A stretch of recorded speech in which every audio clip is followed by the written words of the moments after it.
Welcome back to another episode of Steeler Thoughts and Chief Feelings. This is episode 27, where we are Was it recapping 28, I the. think. Oh yeah, 28. We just discussed this, and I went back in time.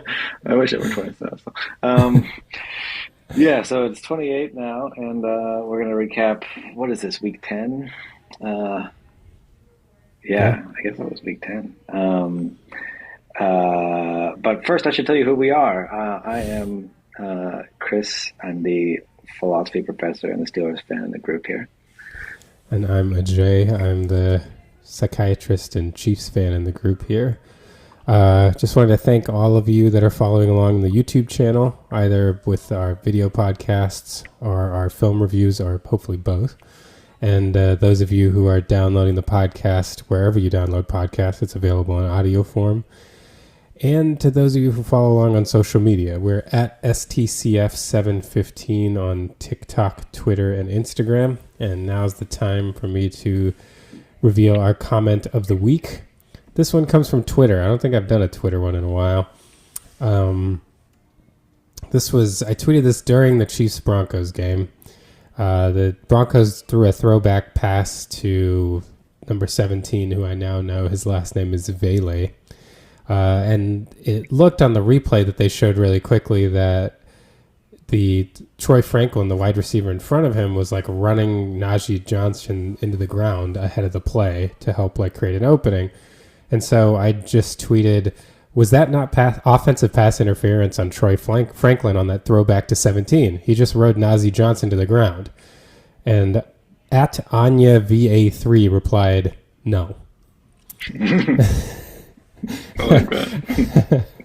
So, short and to the point. Yeah. I will say that I did go back to the film because obviously I was annoyed by that play. I went back to the film to watch it, and I agree with her. It was not offensive pass interference.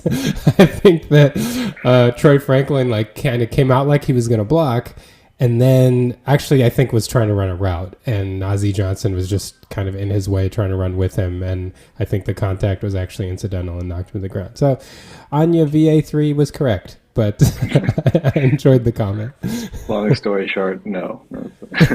Good. Well, sometimes you just gotta be concise. Well, for the sake of concision, let's get right into it. Wow, that was quite a segue. Look at how good I'm going at these segues. So, do you want to do Chiefs Broncos first, or do you want to prolong the pain? I mean, it's not that painful. You won, but it was probably a painful game to watch. Let's do the exciting game first. Let's do Steelers Commanders. Okay, that's fine. I mean, I can just sort of, yeah, I mean, we won by a point there. Again, concision being key here. But, yeah. Well, I have one question that I feel like is an important question to ask based on what was going on social media during the game was, what is your thought on the fake punt call? Oh, yeah. I thought it was a good call because the Broncos had uncovered the gunner on that side, James Pierre, and he just dropped the pass. It would have gone for a huge gain if he had caught it. It would easily have been a first down and probably a very substantial run after catch. So I thought, if they're going to do that, you should have that. You should have the ability to. I don't know. So it looked to me like it was like a decision made at the line of scrimmage. Like, look, he's uncovered. We should just throw this ball. And it sounded like Tomlin was taking responsibility for it. And I couldn't tell if that was just because he didn't want the onus to be on the players there. But you would think that would be a good policy to have, just sort of in general. Like, if they're going to uncover a gunner, just do this.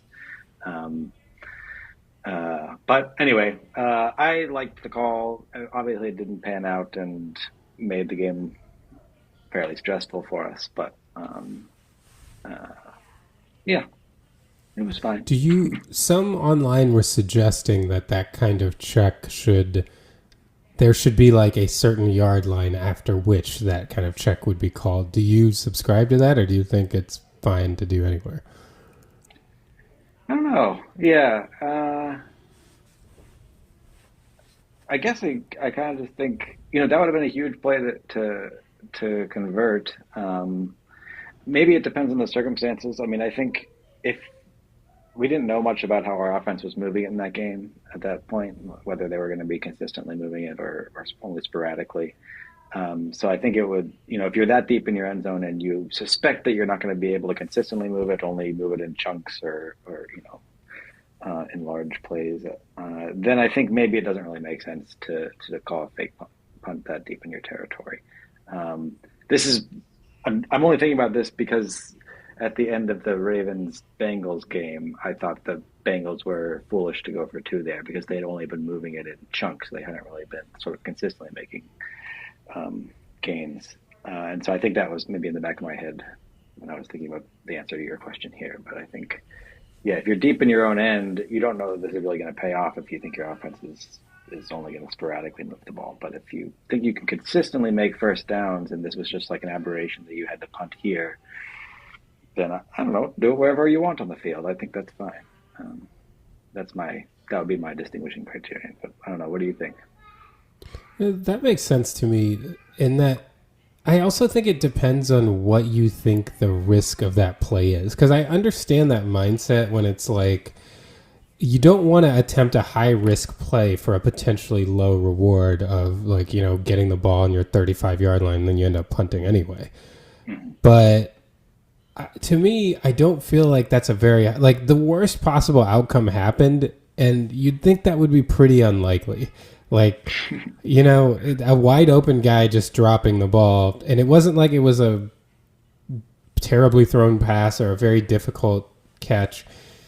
And the other side of it that I haven't heard people discuss that I think is important too is I think it's important as a deterrent. Like, if you're going to rush your gunner, like you should pay for it, right? You should make the other team pay for this. Otherwise, there's a higher risk of your punt being blocked, So I think on that side too, I really don't have any problem with the call at all. Maybe like you having your up back throw to a gunner is higher risk than a wide open gunner is higher risk than I'm thinking, but I don't know. I just feel like sometimes the worst case scenario happens and that's the risk you take, but I don't know. Especially because if the gunner breaks a tackle, then you're gone essentially. Like, like you might have a touchdown there. So I don't know. I didn't have a problem with it at all. Yeah, I mean, he had said they asked about it after the game. He said he had practiced it all week. He expected it was coming. I guess maybe we had seen that they had done this before or whatever, uncovered it. But oh, nice. So special teams film study is going to be a theme this week. oh yeah. I imagine it might be relevant to the end of your game. Yeah, Tomlin also said after the game he would call it again, and again maybe that was just thinking about it as a deterrent for how teams are going to play us when we're trying to punt. But anyway, no, it's great. Not great. It wasn't great, but it was fun. we made it out okay. Yeah, and this was a game where, I mean, in hindsight, right, the offense wasn't super. I guess they were kind of streaky in this game. They moved it sort of better sometimes than others. They had a chunk of drives there in maybe the third quarter was it the third quarter? It didn't move much for a while. But yeah, I don't know. I guess right to get into the game in general a bit more. It's a hard one to know what to make of. I think in some respects the score was closer than it actually looked. I thought, that fake punt helped. We also fumbled at the 1 yard line in the fourth quarter. We did something that sort of made this look closer, I think. But on the other hand, Jaden Daniels missed some receivers running pretty wide open in our secondary. And I thought we could have given up a lot more plays too than we did. I think we got fortunate. They had a couple drops. They had a couple just missed connections there that, made me worry more about this week when Lamar is probably not going to miss those throws. So we'll see about that. But Yeah, so again, it's a hard game for me to get a read on because on the one hand, I think we played pretty well. We held them to like 242 yards, which is I think their lowest output on the year. Hmm. On the other hand, a lot of that was kind of lucky for us. Um, so, um, happy to get the win, but it's hard to know exactly what to take from this. I so in so full disclosure to the audience, the Chiefs and Steelers games happened at the same time, so I didn't see as much of the Steelers game as I normally would. Um, but I did start like looking through the film in preparation for a film review that's probably coming out Thursday night. I think I'm trying to do the Chiefs one tonight and maybe the Steelers one Thursday night. And I started looking through some of the stuff yesterday, and it looked like there was a lot of Patrick Queen stopping runs behind the line of scrimmage. Like Yeah, he was like flying in on so many different plays. That was not something. I mean, he flashed here and there in previous games, but this was pretty consistent. It felt like. yeah, this was definitely his best game. He made a couple stops at or behind the line of scrimmage. I think he also there's a time Jaden Daniels took off on a maybe a designed run and Queen sprinted him to the sideline for only like a gain of one or two.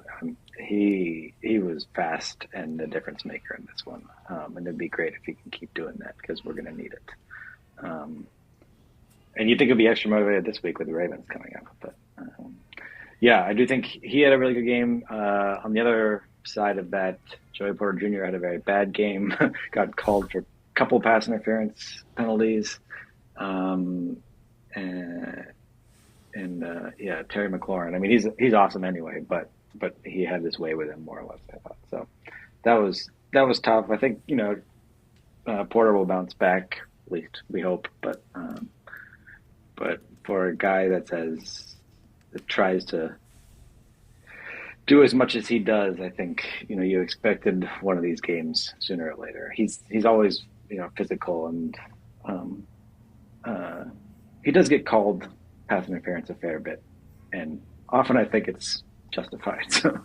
It would be nice for us to clean that up. But He reminds me a lot of like early Chiefs Charvarius Ward. They're like really physical, pretty handsy, and like Ward managed to get to a place where he was not penalized as much.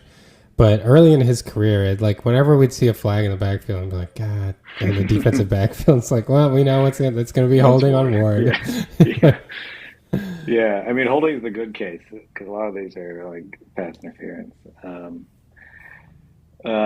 What else is there about maybe on the defensive side? I think Cam Hayward still looks awesome. He's having quite a year, and that contract extension at the beginning of the year is looking pretty good. Um, Yeah, uh, I haven't seen a lot of. I mean, I saw him. He had a big sack yeah. in one of those early drives that I watched the film on. But I would just say to from the Jets and Giants games, like it's still insane how far downfield Cam Hayward will be on long plays. Like I think there was the pass to Brees Hall that like went almost for a touchdown Oh against the yeah. Jets, and Cam Hayward is like all the way down at like the 10-yard line by the. It's insane. That guy has a motor. He's 35, right? Like it's Yeah. unbelievable.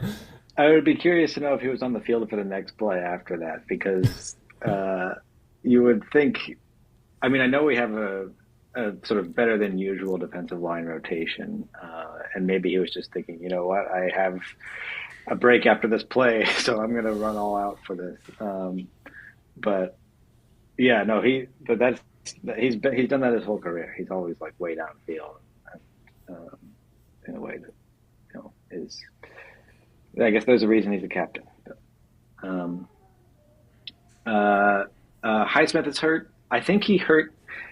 I think the reason he hurt himself is because he was trying not to drive Jaden Daniels into the ground, and Oh, then he good. I'm stepped on his glad ankle those. badly. Oh, good. uh, but and it looked originally like he might have done some real damage to it, but I think it's just a low ankle sprain at this point, and they're saying 2 to 3 weeks, which is Oh, not wow. great. But we're getting Preston Smith. Well, we just got Preston Smith, and I think Nick Herbig should be back this week, so both of them can play at that position, and it looks like that'll be helpful going I forward don't. here. I don't know. uh, Preston Spritz Smith like stylistically as a rusher, but the one thing that kind of terrifies me with it would have with Highsmith too and Herbig is like they rush so much around the arc that I'm afraid of Lamar Jackson just sneaking out through Oh the B yeah, gap all the time. yeah, yeah. I do worry about. I mean, certainly, I think with Highsmith and Watt, we must do more of the mush rushing, as to borrow Andy Reid's term, uh, whenever we play Jackson, because I think we have in the past kept him pretty contained. We'll see how much we drill in this week in practice with Herbig about sort of not coming too hot off the edge there and just opening up the entire gap. But yeah, we're gonna have our hands full. I think that's gonna be scary. Ravens are good offensively. Um, Anything else to say about our defense in this one? Um, mm, Minka missed a tackle. Uh, but it's always like when a safety misses a tackle, it's big news, right? Because they're usually one of the last lines of defense there. So um, I think that was on the first drive of the second half for the Redskins, and this is when things were looking pretty dire for us because they had just gone like right before half. They went on like a 95-yard 6-minute drive or something. I don't remember. It was a very long drive. We couldn't get off the field. They scored a touchdown at the end of it, and then they came right out the second half and scored again. And we were thinking, yeah, we might be about to get run out of the stadium here. At least I was thinking that. But fortunately, we buckled down and we answered right back, actually. So the offense was, again, kind of erratic, I think, in this one. We didn't have as much rushing success. At least Najee Harris didn't have as much rushing success as he has in the previous 3 weeks. But Jalen Warren looked good. I think he had some nice runs there.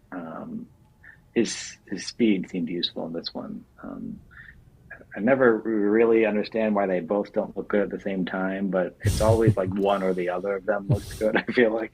And I don't know if that's because of the running plays we're calling or the way the defenses are playing us or whatever, but some It's games like a it's one of those Space games. Jam situation where they like pass the talent back and forth between each other. Yeah.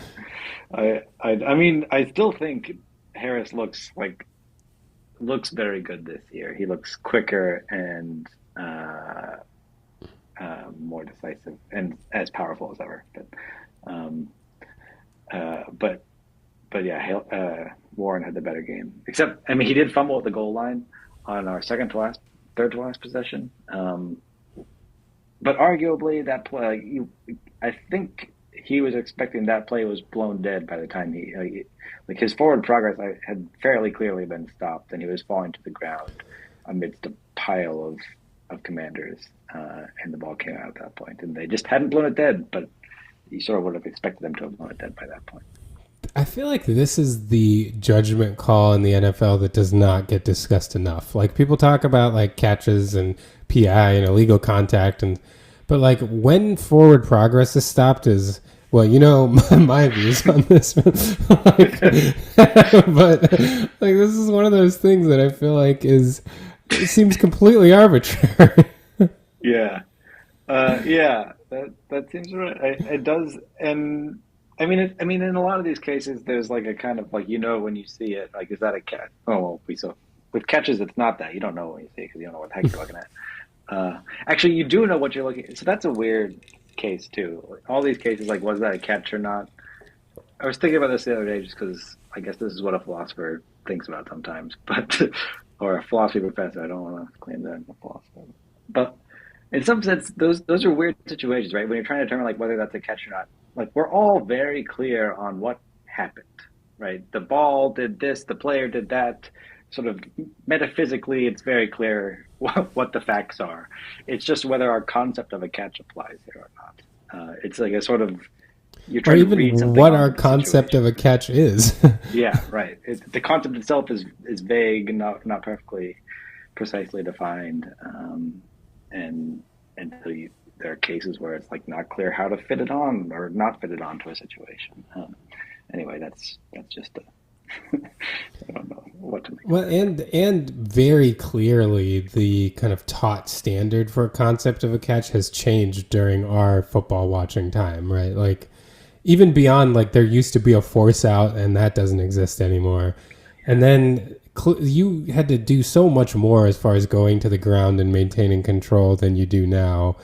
And even the time you had to possess the ball, like, I felt like, 10 years ago, there was a little more of a real time eye test where it's like if they didn't have the ball for like, it didn't feel like long enough, but that has gone away entirely. Now it's just like, oh, you had it for a split second, someone knocked it out. It's like, that's a catch. It's like, really? Oh, Yeah, okay. yeah. I still occasionally have that reaction on plays where if the ball comes out a little earlier than you would have you used to think it was okay, and then you think that that was incomplete, but everyone on the field is like, yeah, let's catch. We're going like, there's no question about it anymore, and Yeah. I guess I'm just old fashioned.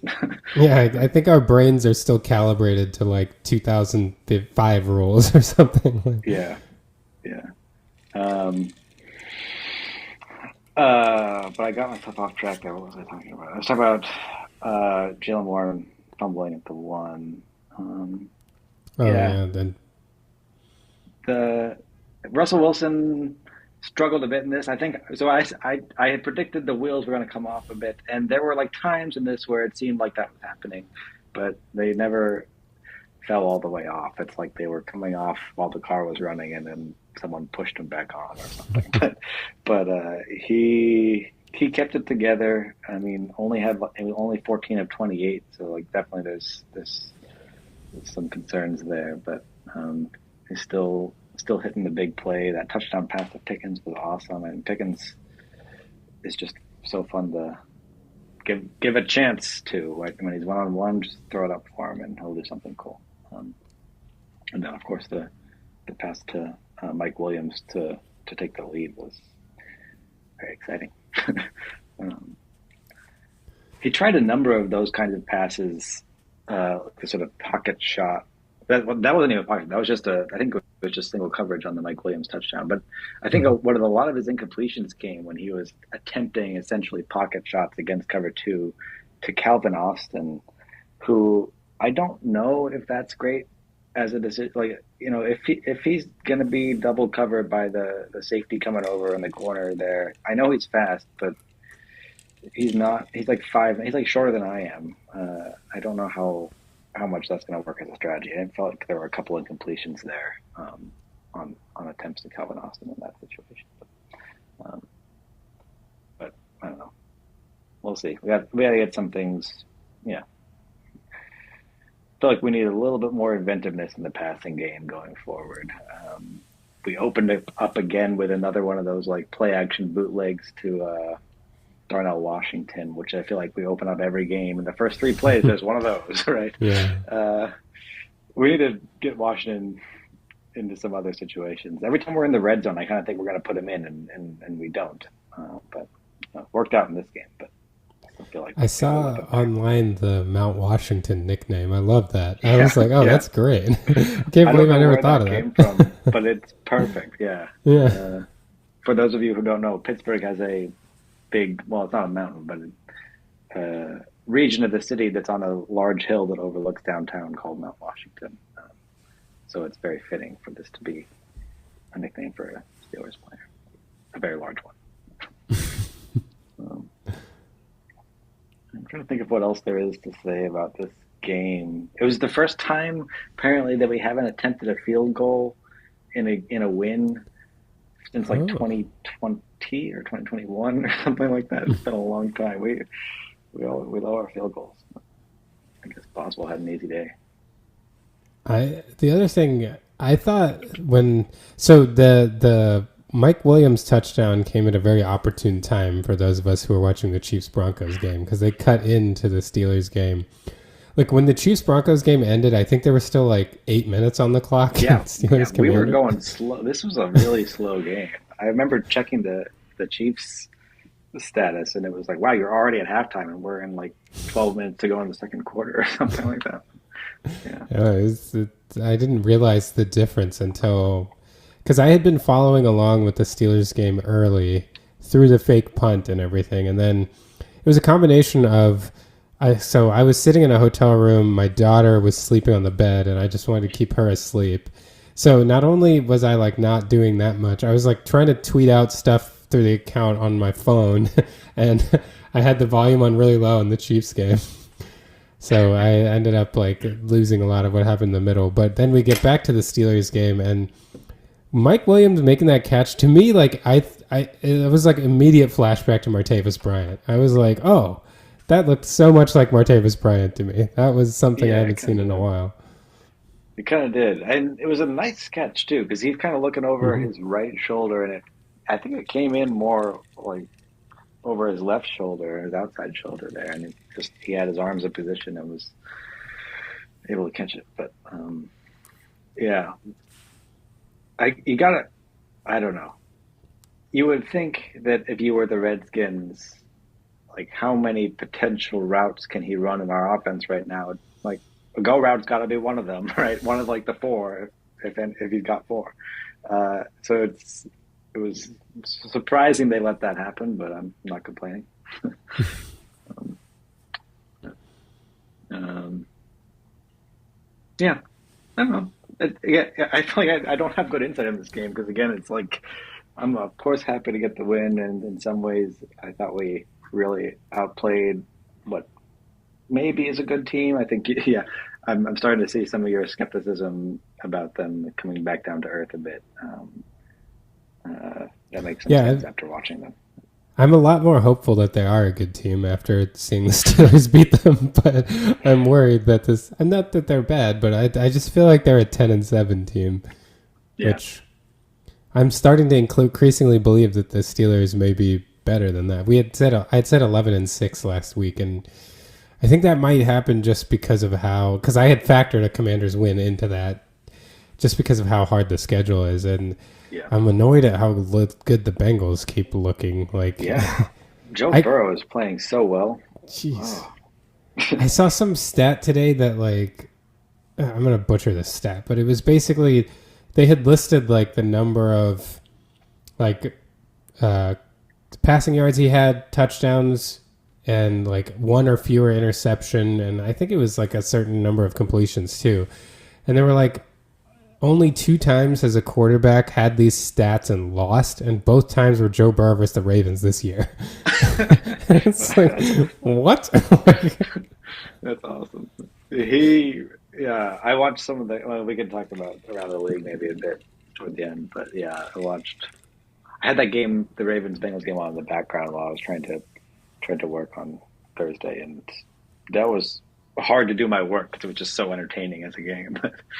That was crazy. I feel bad. So I was watching it in bed, and I had worked overnight Wednesday night, so I was really tired, and so I don't even know if I made it to halftime. I don't remember how far I made it in that game. And then I just turned the TV off. I was like, I'm going to go to sleep. And then I woke up in the morning and I was like, what, the Ravens won? Because the Bengals were really like, I mean, I saw the Chase Brown fumble. I remember the fumble and being like, oh my God. Like, because the Bengals were up significantly and were driving. And then, I guess this was in the second half, right? Yeah, this must have been in the second half. And the Ravens just couldn't move the ball, and then they got the cheap touchdown after the Chase Brown fumble, and that's when I stopped watching. I couldn't believe, because like the ESPN.com picture was Jamar Chase, and it was like 294 yards and 3 touchdowns, and I was like, and the Ravens won? Like, what? Like, Yeah. Yeah, there was a couple times where like I was looking at my computer screen and I would look up and Jamar Chase was running free for another touchdown or something. Like, are you kidding me? Like how does this keep? Like I thought I was watching a replay from earlier in the game a couple times and it was like, nope, that's just another one. Um, but yeah, so yeah, I agree. Those Ravens and Bengals games on our schedule are going to be very worrying. The only good thing maybe is that I think we play the Bengals in the last week of the regular season. Yeah, we do. And maybe they just will not care at that point. So maybe one of those Bengals games will be easier for us because of that would be nice. how things go. But I just had to like check myself. I had to check myself because 294 sounded like a lie. It was 264. I was like, 294? Whoa. I mean, 264 is still Yeah. a lot. Yeah, 294 would be pretty impressive. Um, Actually, that raises. I mean, what's isn't the maybe I'm outdated here, but what's the most rushing yards in a single game? Isn't it around there, It's 295 or something? 298, I think. Okay. Was that Adrian Peterson? It was Oh very yeah. close to. I think it was 298, but 295 was that Jamal Lewis? I've forgotten Yeah, I who was did thinking that was what. Jamal Yeah, Lewis when yeah. he had like only 50 plus yard runs in one game. I think Jamal Uh, Lewis got. Yeah, I want to say, or maybe Adrian Peterson only beat him by one. It was like 296 or something. It's something like that. is it? I wonder what's the okay. So then compare what's the record for receiving yards in a game? Do we know I that? think it's three. Oh yeah, Peterson got 296. I think it's 336 if I remember Okay. correctly. Let me see. Most receiving yards. I think that's the Flipper Anderson game. I know there's a Chief that has gotten 300. Yeah, 336. The Chief. Oh, it's right here. Stephon Page got 309, but Calvin Johnson in 2013 got to 329. He got very Wow. close. Um, yeah. Okay. Well, I guess I was going to be surprised just by reflecting on those records that there were that the most rushing yards in a game was higher than most receiving yards in a game, given today's contemporary offenses. But I guess that's not even true. Um, but it has been a while since we've seen a rushing output that high. I think. Yeah. Yeah, it's weird because we saw Jamal Lewis and Adrian Peterson weren't that far from each other, right? Like, I want to say Peterson did it in his rookie year. Is it like 2007? And Jamal Lewis couldn't have been that much before that. Maybe like 2004, 2003 or something. Mm-hmm. I don't know, I'm just like making Sounds years up for Jamal Lewis, like the but right time it's something like period. that. Maybe. Yeah. Yeah. Uh, I and then feel since pretty good then, about 2007 for Adrian Peterson, though. I think that's right. I mean, I I was mean, that looking stuff was up. I when he could was in just his do it prime, again. right? Yeah, I think it was his rookie year. I really think it was his rookie season. I can believe that. Mm, well, Yeah, November 4th, 2007, his rookie season. Crazy. I think Willie Parker had like a two something. It wasn't high 200s, but he's just that one trick pony where you get around the outside and that's all you He need. was really good at that trick. Jamal Yeah, Lewis was 2003. All right. I feel better about that. yeah. Um, And man, I keep like deleting the web page. I should just like look at all the because I'm about to ask you another question about the Jamal Lewis game that I just had up. I think it was like week 1 or very early in the season because I remember he did run for 2,000 yards that year. He got really close or something. oh really? Yeah. And I think it started with this like crazy. Yeah, September 14th. So probably week 1, right? Week 1 Probably or it week was. 2. Yeah. Yeah.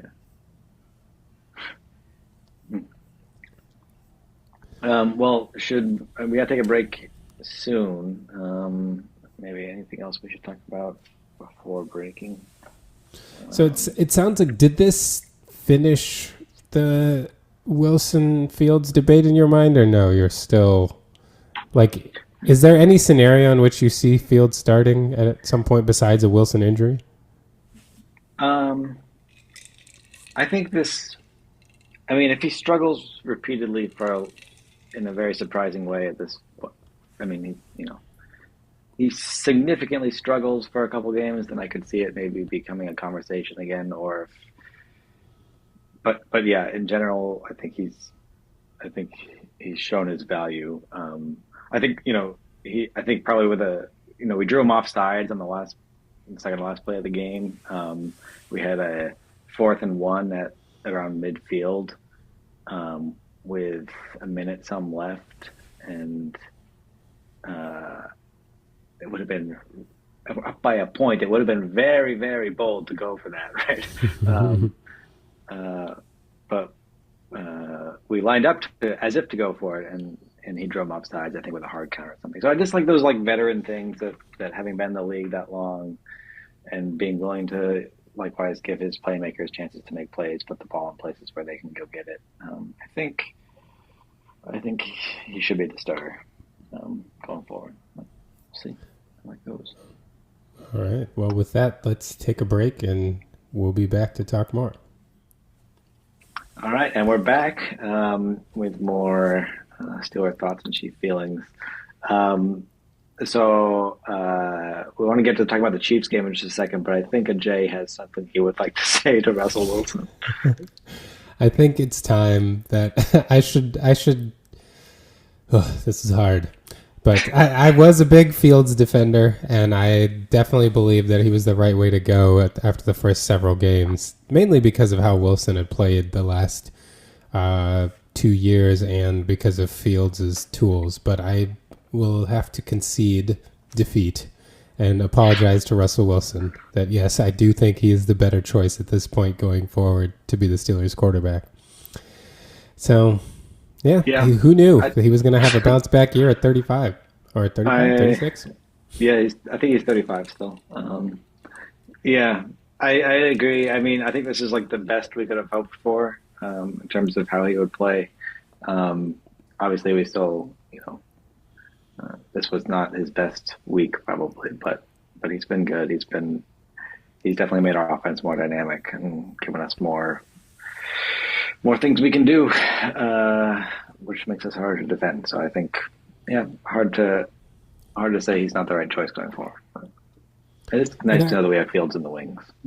Yeah, and I do think that I guess it wasn't really that I thought that Fields could. I was sure that Fields was going to be great. I just didn't think Russell Wilson could play at this level, honestly. So I have to apologize for that. I doubted Russell Wilson, and he clearly is able to play at this level, as we have seen. Yeah, I mean, right, you can sort of. I mean, there's a question in the offseason, which we even talked about, like, what's the right narrative about him and his performance in Denver and why things didn't work out there? Was it, he's over the hill, or is it Sean Payton? And, again, the narrative gets determined by really what happens, right? But the narrative at this point, I guess, is that it was more Sean Payton's fault in Denver, or who, the whole situation in Denver, really, that just like wasn't set up for him to succeed there. But that can change, right? If he started playing badly, then the narrative flips. So Yeah. anyway, Well, speaking of Sean Payton, yeah, good. Wow, look at our segues; they are really on point today. Yeah. So do you want to speak about Sean Payton or yeah, Broncos because stuff? I mean, I begrudgingly have to say that Sean Payton called a really good game. Like, I made in a couple, I don't even remember how many episodes now. I made a comparison where I feel like Sean Payton is like John Gruden post Monday Night Football when he came back to the Raiders. That he's a big name coach who is like, John Gruden was the Raiders teams were like average to below average. And that's kind of how I feel with Sean Payton and the Broncos. But John Gruden would have very well offensively called games. Unfortunately, many of them against us. And Sean Payton did that. I think that I don't know that this game told me a lot about Bo Nix. I think Sean Payton put Bo Nix in a lot of really good positions. I thought he called a great game.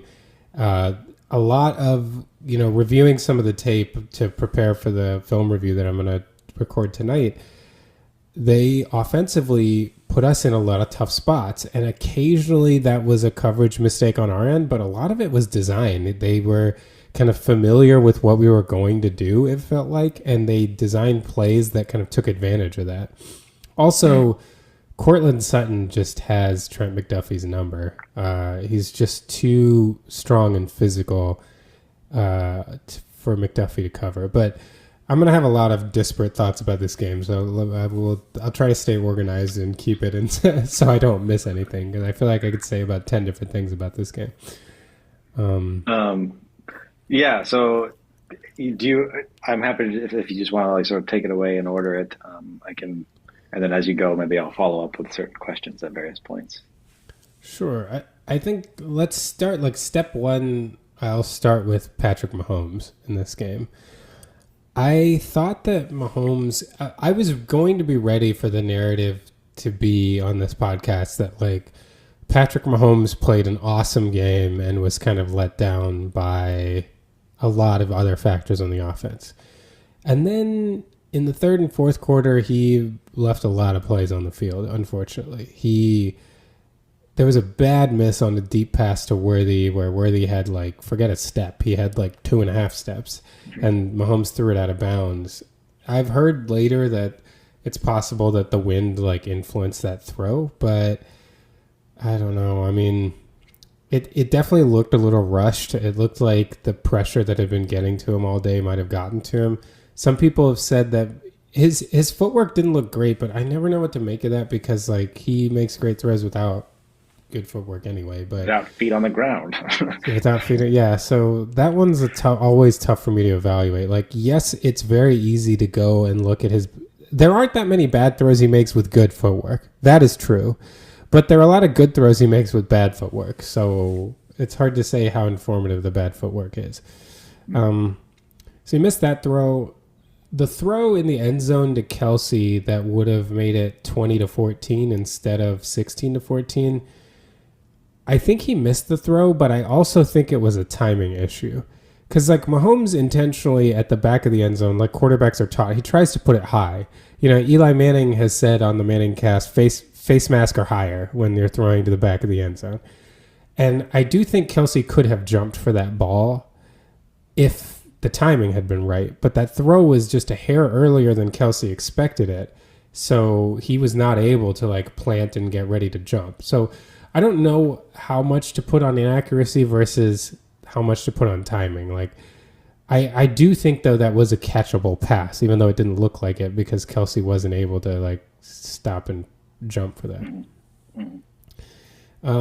So all in all, I think this is still a good game for Mahomes, maybe a B to B plus. But man, whereas early on Mahomes was dragging the offense, at the end, if he had just made a couple good throws, that game probably was out of reach, and we don't have to be waiting for a blocked field goal to win that game. I wanted to ask about, and maybe you'll get to this, but Mahomes' connection with Hopkins in this game. It seemed again, I've only seen the highlights here, but it seemed like he had a couple crucial conversions to Hopkins. I don't know, sort of throughout the game, but were you as optimistic coming out of this about their connection as you were last week?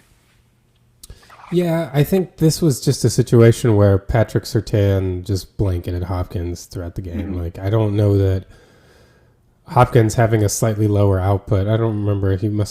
I doubt he had more than 50 yards if he got to 50. He must have been around that. I think he was around 50 or so. Yeah. And that part of that's because he had a 31-yard catch. But the reason why his numbers are a little low is not because of anything with him and Mahomes. It's because Pat Surtain was awesome in coverage on him. And Mahomes did, there was against a heavy blitz, he got that 31-yard run. If he had been able to put that on the money, I think Mahomes was really fading back and threw that ball short. That might have been an even bigger gain for Hopkins. So, yeah, I think they're fine. They're not going to play corners as good as the Broncos have all year.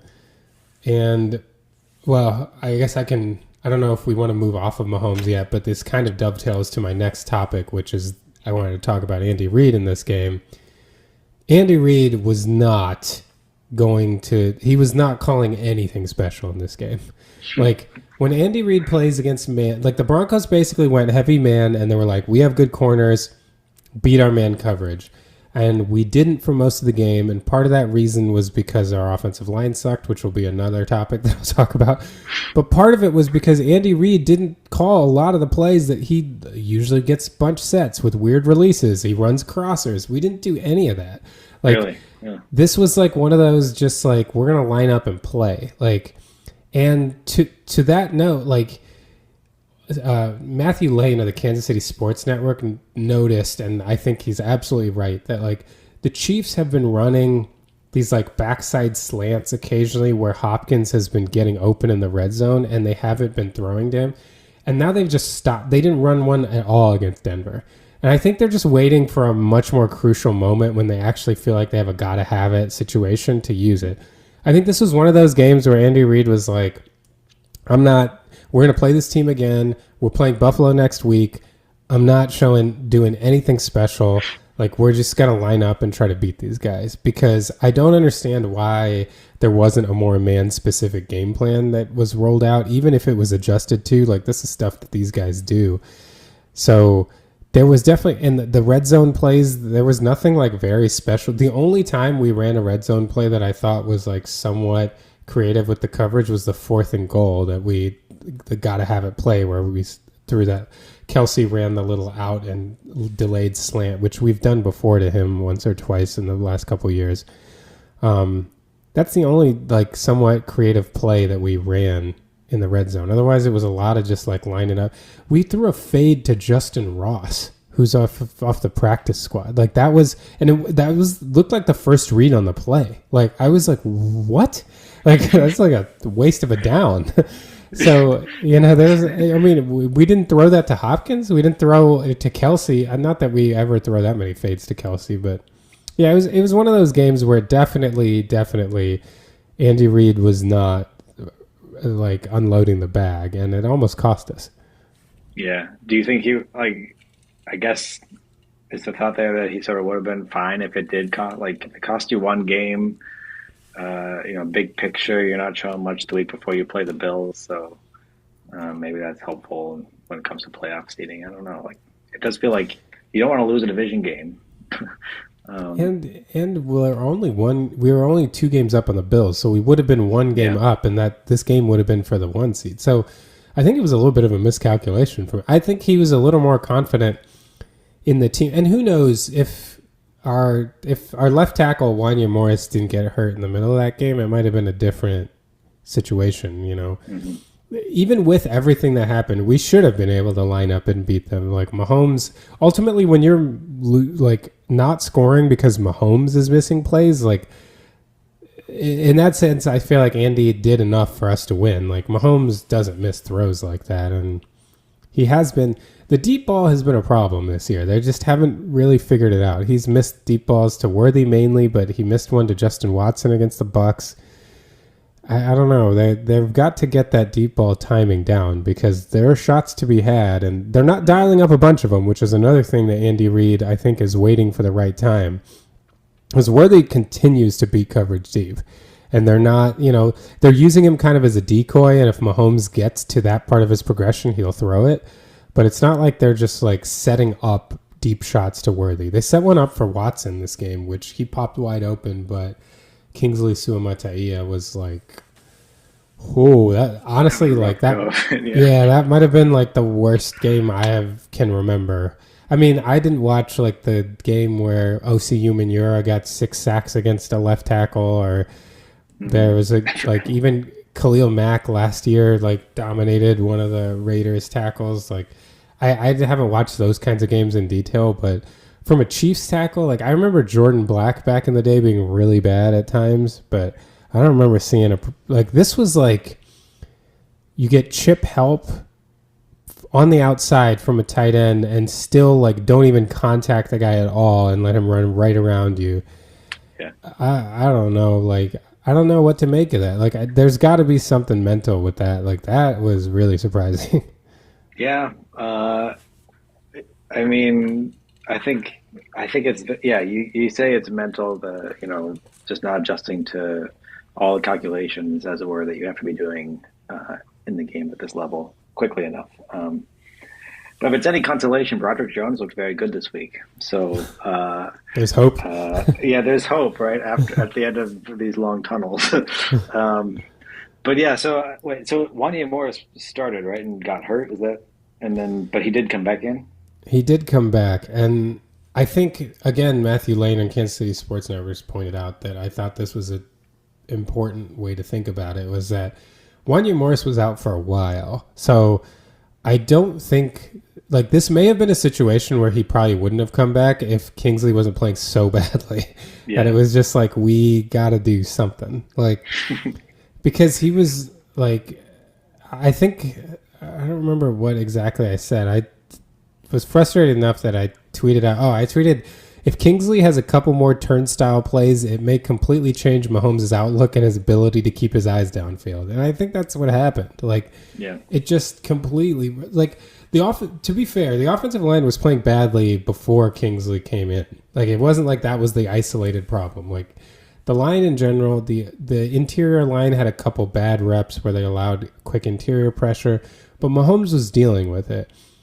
When Kingsley came in, it was just like right around the edge, sack to the blind side immediately.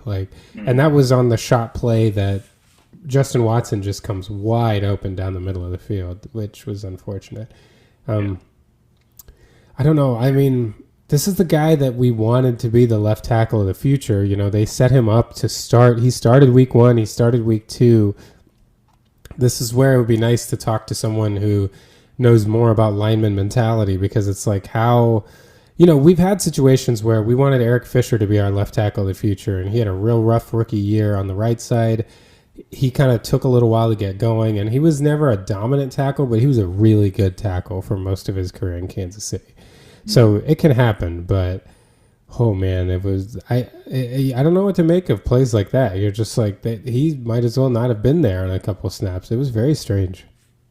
Yeah. I know that feeling of that lineman might as well not have been there.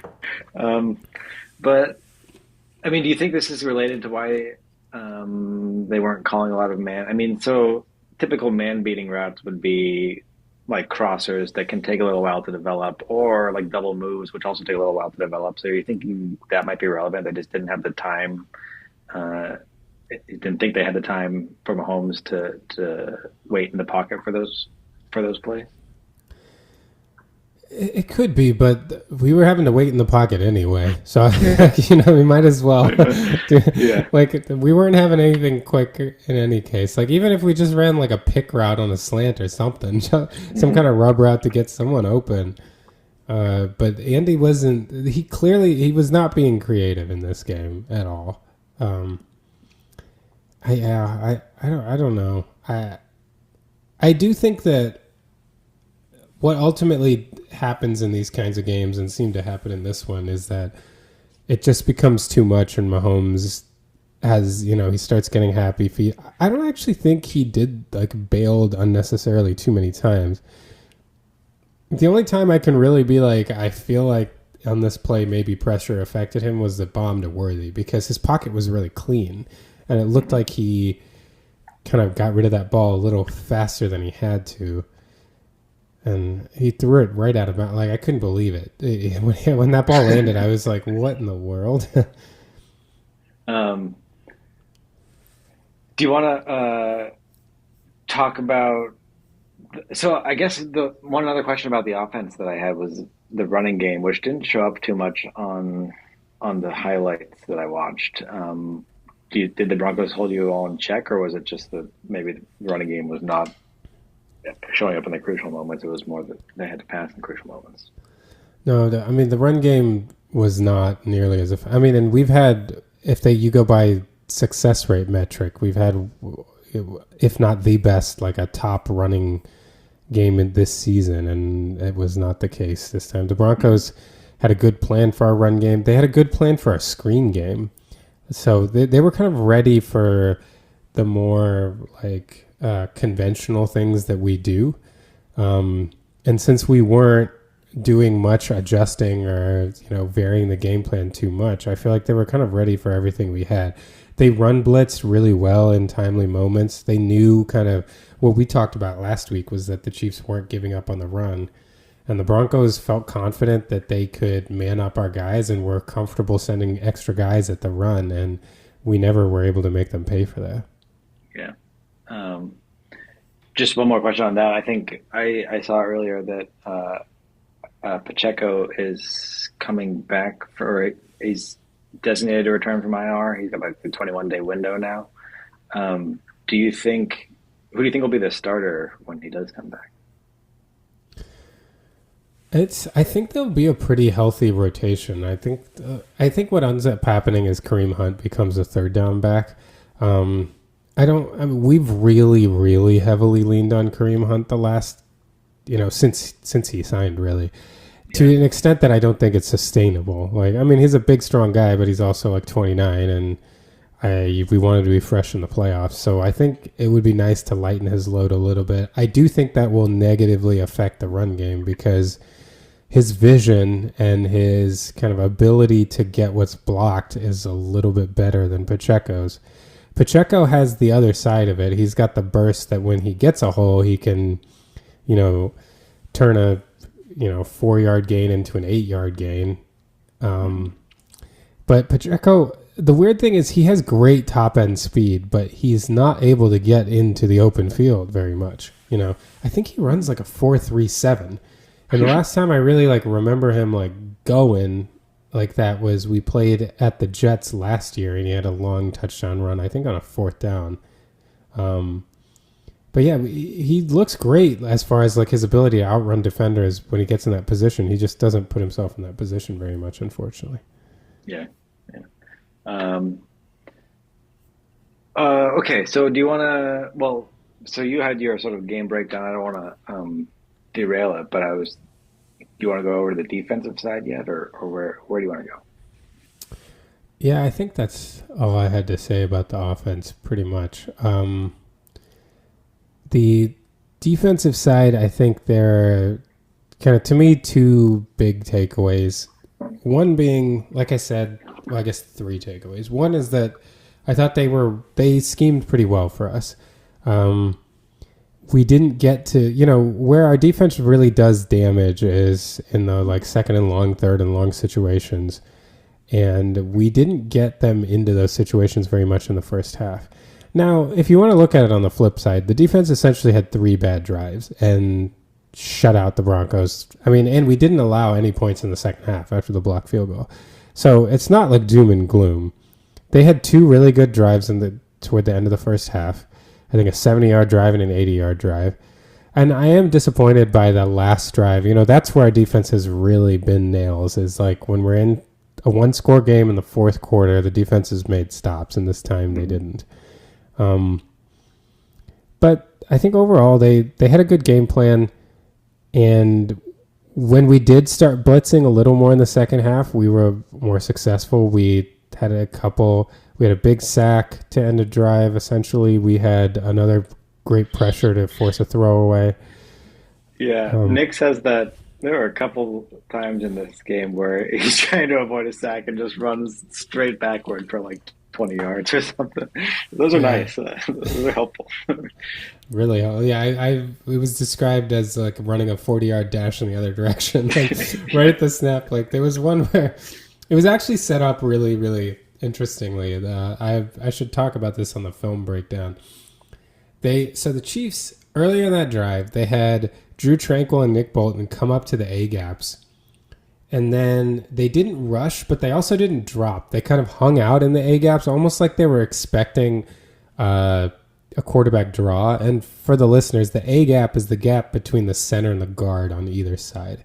So they're basically just standing right between the center and the guard, and they just kind of stuck there. And because of it, your middle linebackers are up by the line of scrimmage, and so then they just ran across it right behind and completed a pass for first down. And it was like, well, that was kind of dumb. Like, what? And then on this 3rd down, they have them come up into the A-gaps again, and it looks like a similar situation, and then they both blitz. And they both came up, like, play clock's running down. They both come up, like, right at the end. And the pass protection hadn't accounted for either of them. So they both come through. The running back has to take Tranquil, and Bolton is literally coming through the A-gap, which is the worst place to let someone free, like right down the middle. And Bo Nix takes the snap and literally just starts running straight backwards. Like, it's like, what do you do? Yeah, the instinct to run in that direction is, I don't know. So relatable, right? It's so relatable. Get the heck out of here. But yeah. I mean, I guess that's right. But you would hope that I don't know if you would hope this as a Chiefs fan, but as he evolves, maybe he can run sideways instead or something. Yeah, those were funny to watch, certainly. But on the whole, though, I did think, at least from the highlights again, he looked pretty good. He was finding, the open guys and looked fairly accurate. Does that agree with your impression, or is that just the highlights making him look better? I definitely think he looked all right. Like, he didn't look like I expected Spags to make him look, but I think that was because of how the game was called. Like, I think Peyton did a great job of keeping him in advantageous situations. And like I said, like, this is how he looked on 3 out of the drives of the game. Like, the rest of the drives, he looked like you one would expect. Like, there were a lot of 3-and-outs in that game too. It was just that I thought he made some good throws, and honestly, I think Cortland Sutton played an awesome game. Like, the second touchdown that he threw was Cortland Sutton just like, because it's one of those situations where, like, by the technical rule of the law, it was offensive pass interference. Like, he's just really physical on his route. It's a go route. McDuffie is right there with him, and then Sutton used his arm and created separation. And I mean, I'm happy it wasn't called. Those kinds of things are not really called because it wasn't like a clear push off where it was more just kind of like he did extend his arm, but it was more like down. But I don't think they ever call that. Like, I wouldn't expect, to me, that's more just a positive quality that Cortland Sutton has, that he's a very physical wide receiver and is able to create separation. I don't know that if you don't like kind of get close to 90 degrees with your push off, I don't think they call that. At least that's not my experience. I think that's right. I think that's like Antonio Brown did plenty of pushing, but I think he was a small enough wide receiver and disguised it enough that often it wasn't called. I think his size actually worked to his advantage against not getting those calls there. But yeah, I think it's an art. I mean, you and power too. Like, I'm glad that McDuffie didn't try to like sell it either, because it's one of those where it's just like, just try to make the play. If he pushes off, he pushes off. Like, it's an advantage that he has. He's a big physical wide receiver and he's tough to guard. And I do think that level of, separation creation, as long as you're not like overtly pushing off, is fine. Again, it's one of those things where if it gets called, I don't know that, you did push off. So if it gets called, I don't know how to argue it, but I'm kind of glad that I wish they would put in actual language about, like, if you push off and your arms are like 45 degrees, like, let it go. Yeah. Okay, good. So we got, Knicks looked okay, but a lot of that was maybe schemed on those 3 drives there. And do you think here's the follow-up question from that is, do you think that the schemes that they used are ones that other teams can repeat? Certainly it seems like on defense you need, like, their defensive schemes were just, we have really good corners that can cover you man to man, and the Chiefs were somehow unwilling to call man-beating routes most of the time. So maybe that's not a recipe for success for other teams. Or what about on offense? Do you think any of the things they did scheme-wise are duplicable by other teams? Is that a word, duplicable? Yeah, is it? I think it is, actually. It sounds good. I mean, it sounds difficult to say, like, out of the mouth, but yeah, it sounds like something that could be created by the creators of the English language. But I think some kind of variation is possible. Like, definitely, if you're going to run. Now, I think the difference is that, like, you really need a number one that's big and physical that is going to cause Trent McDuffie problems, because he seems like he can cover anybody except the, like, really big, strong, the AJ Browns, the DeAndre Hopkins. Thankfully, he's on our team now. That the Cortland Suttons, like, those kinds of receivers give him some trouble because he's a diminutive guy and he has short arms for a corner. Anything else, like, if it's not about, like, guys that can high point the ball or out physical you, he's definitely pretty good. So I think that's part of it. You need a receiver like that. And because then you can get extra attention drawn to that receiver, it opens up a few, like, leaks in our coverage at times. one example is their first touchdown they scored. So the second one was him beating McDuffie with just out physicaling him down the field. And the first one was because we decided to double Cortland Sutton. And because of that in our scheme, we had our two linebackers were essentially like responsible for the entire underneath area on that side because the corner and safety were going to go up and double Sutton. And so they very smartly ran the running back out toward the flat, drawing one of the linebackers out, and then ran a crosser over the other linebacker and hit the void right in there for a touchdown. And I mean, that's just one of those where like you predict what they're going to call. Like that's to me like a film study play. Like they felt pretty good about what we were going to do in that situation and ran a play to beat it, and they did. Yeah. Well, okay. I'm just curious if there are things the Steelers can use here when they play the Chiefs on Christmas. But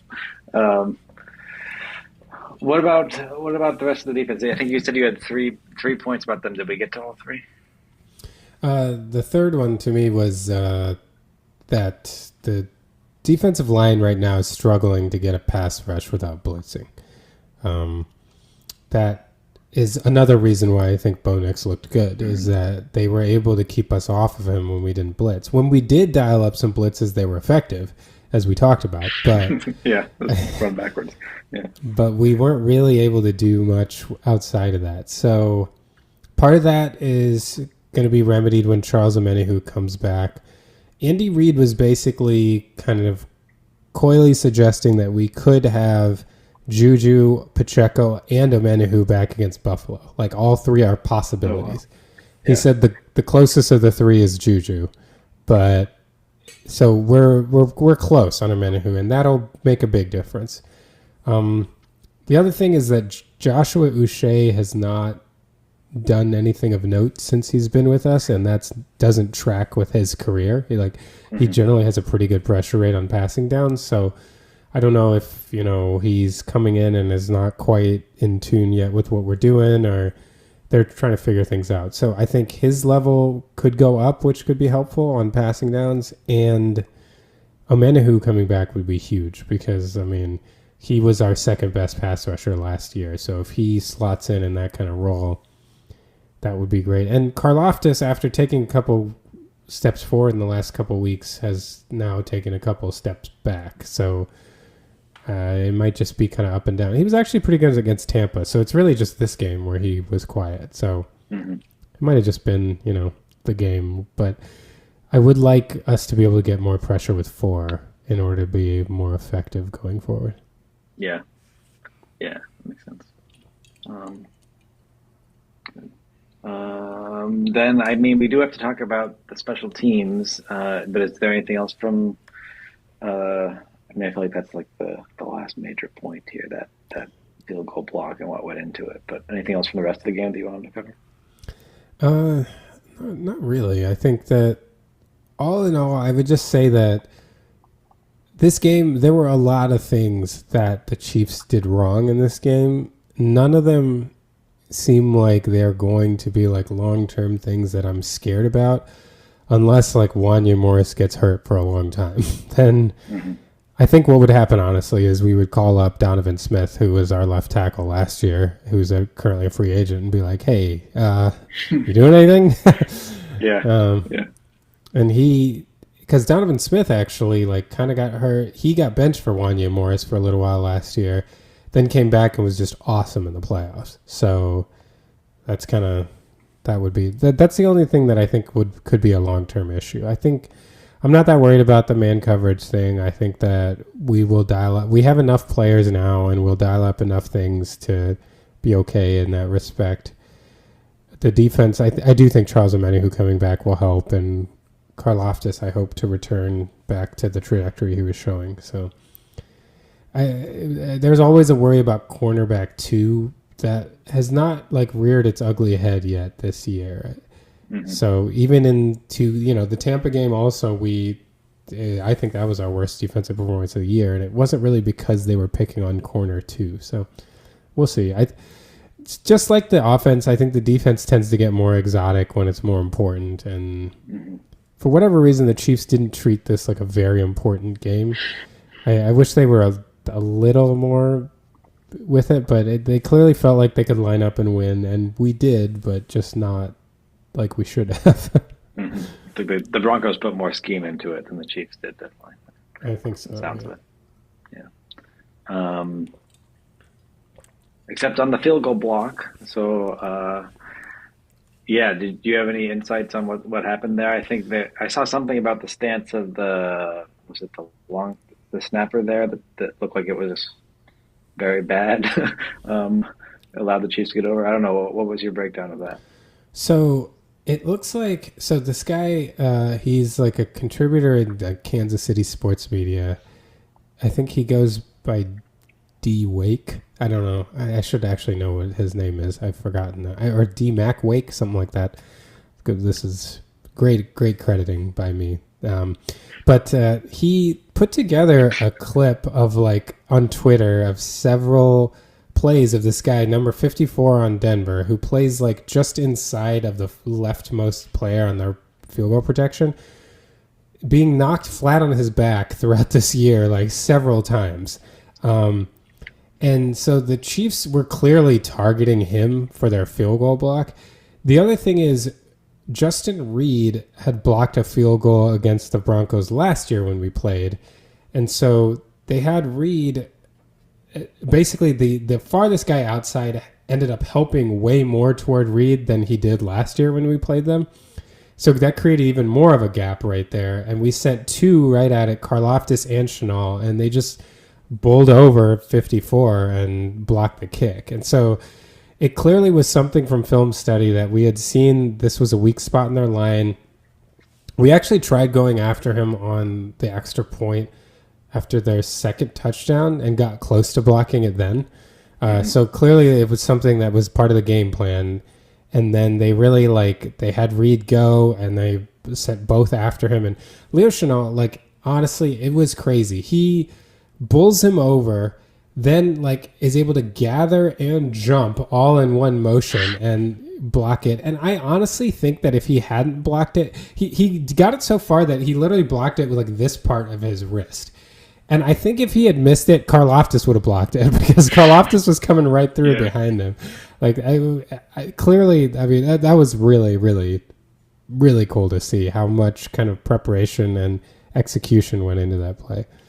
Yeah, it's not a play that just it so happened the Chiefs blocked it there. No, that was that they prepared that. I saw that on the film. I know we have to take a break in just a second here. I imagine that was. Is there anything to say about your emotional swing at that point? I imagine you thinking we're about to lose here, and then, holy cow, that's a nice block. That's a nice result. Yeah, I definitely thought we had lost, and I honestly was so shocked. All I could do was laugh. I just started laughing. I was just sitting there and laughing, oh my god, we blocked it. Yeah. Well, we can get to this after the break, but yeah, that was. I don't even know what to say. I couldn't believe it.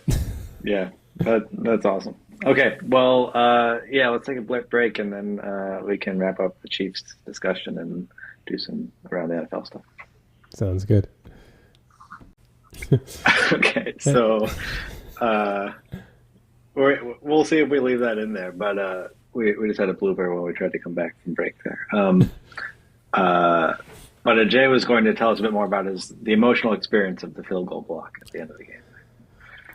Yeah, it's multi-level, right? Because it's on one hand, I described before the break that I just started laughing and I think there's obviously just the initial emotion of winning a game you thought you weren't going to win, which is always great.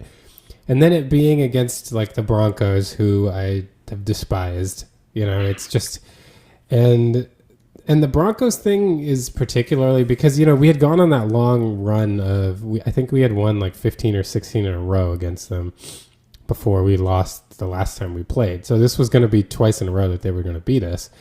And the Broncos, among other teams, have been the most vocal about their frustrations about us beating them all the time. I don't know that the Raiders had been like that to this degree, or the Chargers. It's fair that the Raiders and Chargers have beaten us a little bit more than the Broncos have, but So just the like apparently one of the Broncos beat reporters said that this was the most despondent their locker room had been since they lost that playoff game to the Ravens in the overtime back in the 2013 season. Really? Wow. Yeah. So I guess that shows you how much they put into this. Yeah, yeah, and how frustrating it. I mean, that's the thing, you know, when you're in the Chiefs' position, and it's like every team is you're their Super Bowl, and it's a divisional team, and it's a team that wants to beat you for all those reasons too.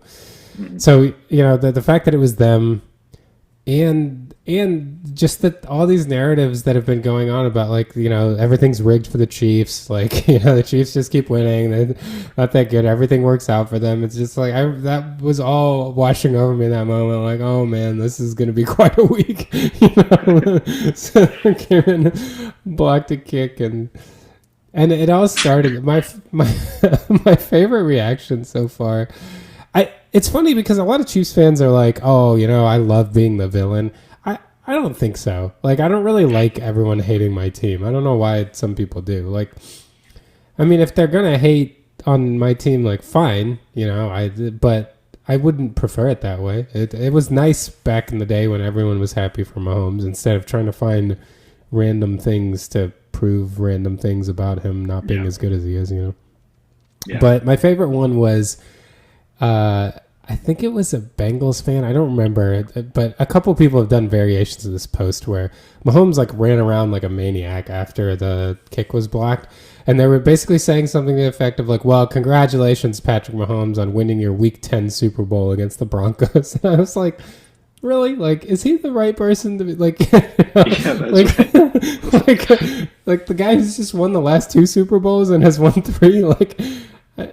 I don't think that's an odd line of attack. Yeah, yeah. Like, maybe not the person you want to be talking about winning your Week 10 Super Bowl. Like, you know, I don't know. Yeah, that was a funny one to me. But yeah, so it was just a concatenation of so many things that, and here we are. You know, and then it makes you wonder about, you know, I'm not someone who particularly prizes like an undefeated season or anything over.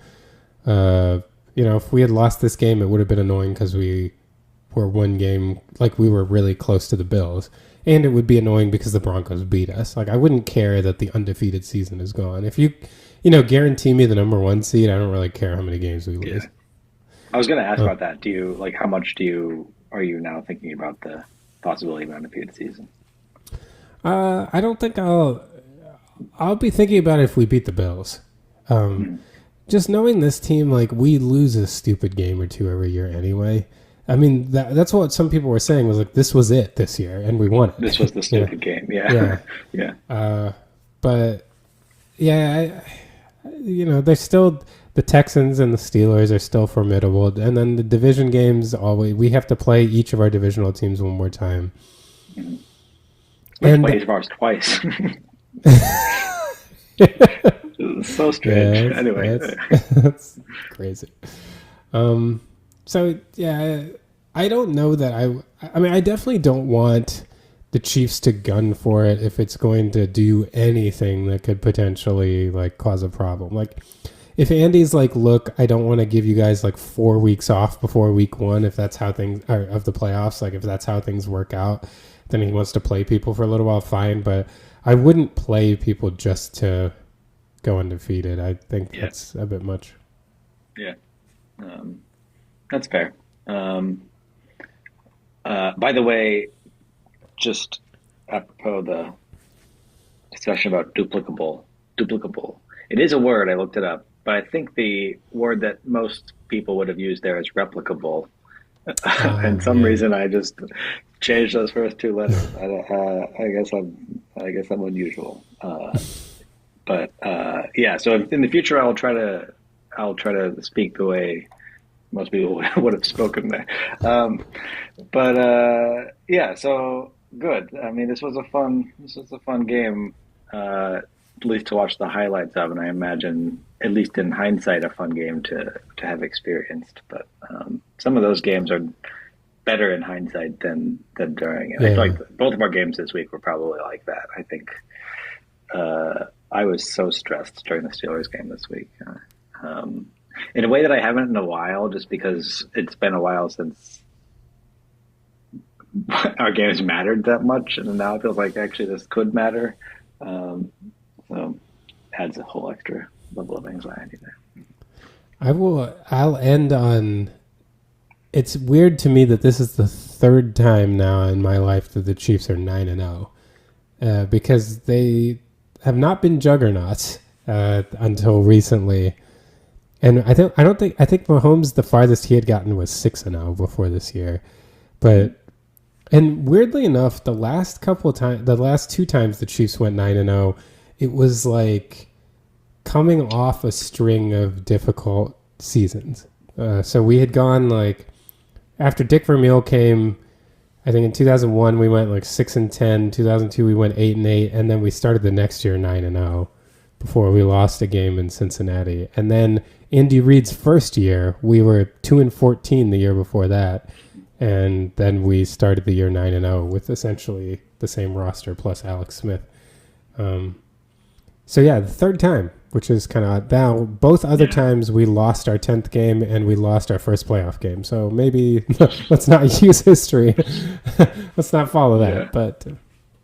Yeah. But does this feel compared to those other 9-0? I don't really remember though the one that was Andy Reid's first year that well. I do remember the 2003 season. I mean, how does this feel compared to those other two times? I think this feels it's different from both, because 2003 it was like we were up and coming, but at 9-0 we definitely felt like the best team in the league. That was the year with the Dante Hall stuff. The offense was so explosive. Priest Holmes was going crazy. So it felt like we could win the Super Bowl, and that was such a weird feeling. That was not something that I don't feel like I had felt like that since 1997. So that was strange. And then, after going 9-0, pretty much the wheels fell off of the entire year after that. We finished 13-3 and lost our first playoff game to Peyton Manning. The Andy Reid year was different because on one hand it was nice because it was like, wow, we have a good coach now because this is essentially the same team and we're winning. But we played a lot of backup quarterbacks. We played a lot of tight games. I don't think any really honest Chiefs fan thought we were the best team in our division. I think we thought Denver was the best team in our division with Peyton Manning, because that was the year that Peyton Manning set the record for passing yards and passing touchdowns and took the Broncos to the Super Bowl, and they lost to the Seahawks. So, and that's who we lost to. We played a Sunday night game to Russell Wilson. Yes, not because of Russell Wilson though. No. We lost to Denver. That was our first loss after going 9-0. So that year was a little more we were excited, but we also weren't thinking that we were going to be the best team in the league. We kind of knew there was a little bit of smoke and mirrors, but we knew we were good. We were overachieving. Yeah. But to overachieve and be 9-0 is still very nice. Yeah. But this year, you feel like, is it closer to 2003 when you think this is 9-0 is reflective of a team that can definitely win the Super Bowl. I mean, obviously they can win the Super Bowl. Yeah. While I would say that then in 2003, it was we're 9-0 and we're the best team in the league. We're playing the best right now. I don't know that I would say we're playing the best right now, but I don't see that as a problem. I think we can play the best. And I think part of the reason we're not playing the best is biding our time until it's time to play the best. Yeah. Okay.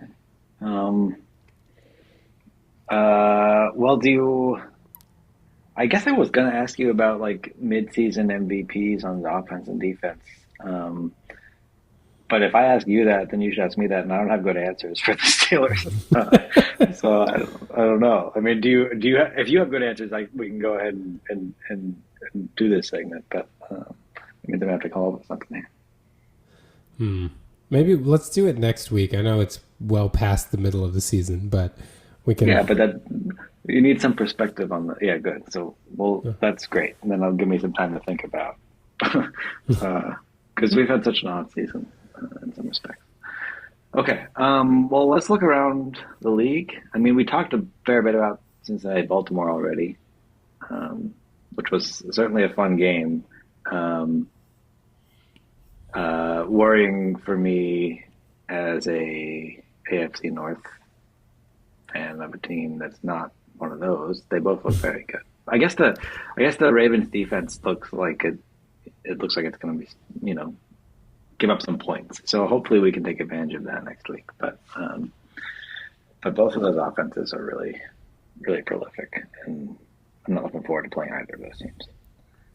I'll also say that I think the Ravens, and I didn't watch the fourth quarter of this game, so I don't know, but the Ravens' ability to come back like that is a little troubling, because that had been kind of an Achilles heel for them. In general, fourth quarters seem to be an Achilles heel, whether they're ahead or behind. Mm-hmm. But Ravens coming back that doesn't make me happy, because usually like you build up a lead on the Ravens and you can kind of, I mean, to be fair, they've come back against us, but it's usually been running the ball. So that's a little troubling, if Lamar Jackson is making things happen, and because our solution to him has been like make things very, very structured passing, make it such that we remove the running game and remove ad-libbing as much as possible, and try to make it everything within the structure of the passing game, try to dictate that way. I don't know if that's what the comeback consisted of, but yeah. No, there was still some out of structure stuff at the end there. He had a, I think this was toward the end. He had a touchdown run where he basically ran 20 yards backward behind the line of scrimmage and then ran like 30 yards forward and scored a touchdown. Oh, wow. So it was still like Lamar Jackson just being Lamar Jackson in some respects, but I feel like he is doing that at an impressive level this year, maybe at the best yet. So, like, whereas in the past I would have been, we've had success against them in the past, against Jackson in the past, but I'm less confident that we can do that this year. Oh, we should segue again and predict the games. We didn't predict our games. Oh, yeah, that's right. Speaking of Steelers Ravens, man, we are killing these segues. Yeah. Well, so it's Steelers Ravens and Chiefs Bills, and I think you're at 4 o'clock. Is that right? Yeah, we're going back to back. This is going to be, oh boy, this is going to be quite a Sunday. Quite a Sunday. Yeah. Yeah. Emotionally tumultuous, maybe. I think this. I feel like I'm always pessimistic about the Steelers. It is just hard for me to see us beating Baltimore. I think, we've had some vulnerabilities to the running game, and it's not something you want to have against Derrick Henry. And again, we've had success against Lamar Jackson in the past, but has he been playing? Isn't he playing so well right now? I just feel like it's going to be hard. I think maybe I wouldn't be surprised if they break 30 against us. I would, of course, not be happy if they do, but I mean, maybe like 31-23 Ravens. Maybe I'm overly pessimistic. If we win against the Ravens this week, I think I'll finally start predicting us to win more games going forward. But it's hard. Like, this is one of the hardest games on our schedule, so I can pick us to win. Yeah, it's hard, but it's in Pittsburgh. I think this will be like Jaden Daniels did more than I expected, as far as scoring. Although, like, the offensive output, I feel like didn't match the scoring. Like, the scoring was a little inflated in that game. I think this is going to be. No, like, to be fair though, like that's like one read of it, and the other read is they had people running open, and that they should have scored more. So in some sense, they might balance out. But okay, that's true. Maybe it was the right outcome. But I just feel like Tomlin's always ready for the Ravens. These games are always in the teens, and I think it's going to be in the teens again. I'm going to say 17-14 Steelers. Wow. I think Wow, it's we going to really be disagree like, on this one. yeah, I think it's going to be like, I'll even give you a first half prediction. I think it's going to be 10-7 Ravens at halftime. And then They're somewhere. going to get two safeties. Oh, no. Sorry. Yeah, that's a stupid prediction. Yeah. No. If that happens, no. Yeah, just go with it. Yeah. I confused myself. I guess I'll have to say 10-7 Steelers at halftime. I don't like that as much. I like the Ravens winning. Yeah, we're not going to be How do we winning get to at halftime, seven? I don't think. Maybe it'll be 7-3 Ravens at halftime.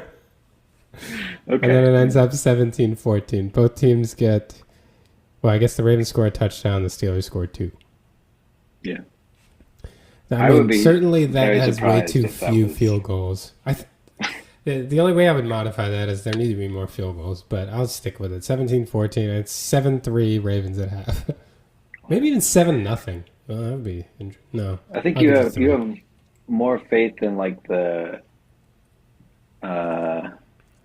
knowledge these two teams have of each other, I guess. Yeah. And that playing a role in how they defend each other. Just based on like the Ravens offense and defense this year. I have to think it's gonna be higher scoring than that. But yeah. I mean, that I would guess be this is a great. good I would love to see a shootout, but I mean, it's just always ugly. It's ugly, it's messy, and they both coaches know how to do this to each other. Like, yeah. Yeah. Well, I don't know. We'll see. I'd certainly be happy with your outcome. What about Chiefs Bills? Should I pick this one first? Because you picked this. Wait, I guess I picked this one first. Yeah, you picked the Steelers one first.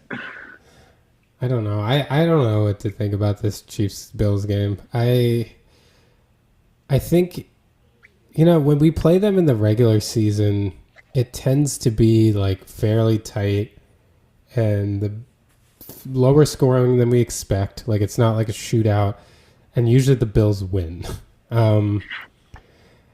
The difference here is that we've only played in the regular season once in Buffalo, and that was the 2020 season, and we actually beat them. I think I'm going to say 24-20 Chiefs. I think it's not going to be like that high scoring. I think there is a little bit of motivation from the Chiefs side to keep the undefeated streak going now. Like, maybe that's not like a goal, but like, they think about it now. Like, they haven't lost. And we could really like cement the 1 seed. Not cement, but like it becomes exceedingly hard to see us not getting the 1 seed if we win this game. So yeah, I think they pull it out 24-20. 24-20 Chiefs.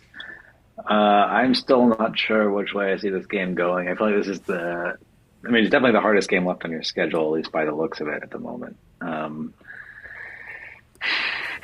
I do feel like you'll drop one sooner or later, but I kind of think you'll drop one unexpectedly, and this would be a more I think they pull it out here too. I think maybe.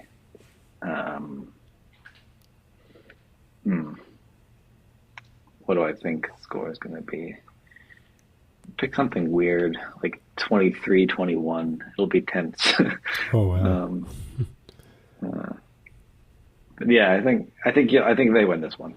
Yeah, but I do think they will lose. I think they will lose something, and it might be a divisional game, like an annoying divisional game maybe when they play the Chargers again or something. But don't say that. That would suck. Man, if they don't lose a game, I'm going to be so annoyed I didn't make that my unlikely but plausible prediction. I even talked about it on the podcast.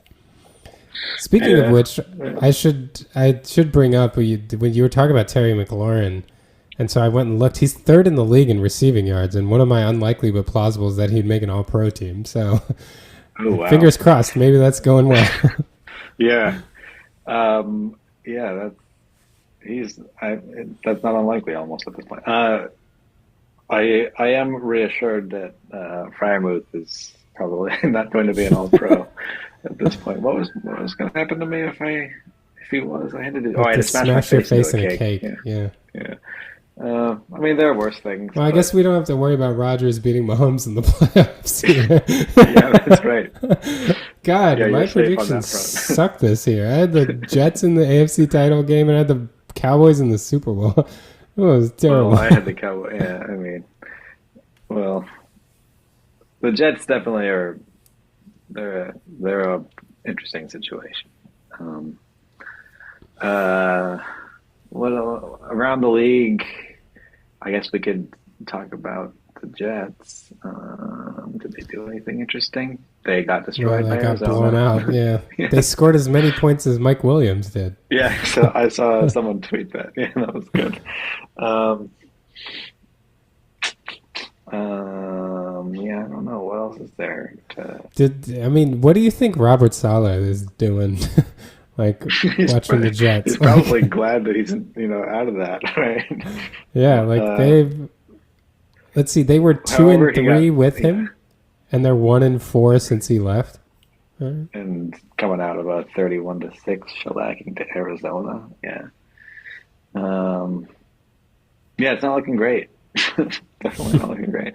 I guess the Detroit Houston game was interesting. You might gloat a bit about that one. Yeah, I mean, so what was the stat? I think I'm gonna butcher this, but I think I read that since week 8, Jared Goff has either fumbled or thrown an interception on like 9+% of his dropbacks now. Like What? it's like it's something very high. So yeah, Goff. What did he have? 5 picks in this one? Like Yeah. I saw someone else describe it as like the Lions won despite their quarterback. Like it. Jared Goff, I mean, honestly, this is a good week for me, not from results wise, but from quarterback play when it came to Jared Goff and Sam Darnold. It was, listen, the Lions are going to be a really good team, and they clearly seem to be the best team in the NFC.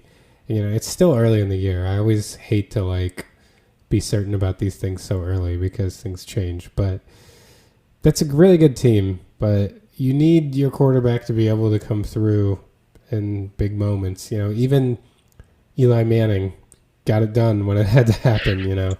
Basically, only when it had to happen. Only, yeah, never any other time. That's Eli Manning's career right there. Yeah. But so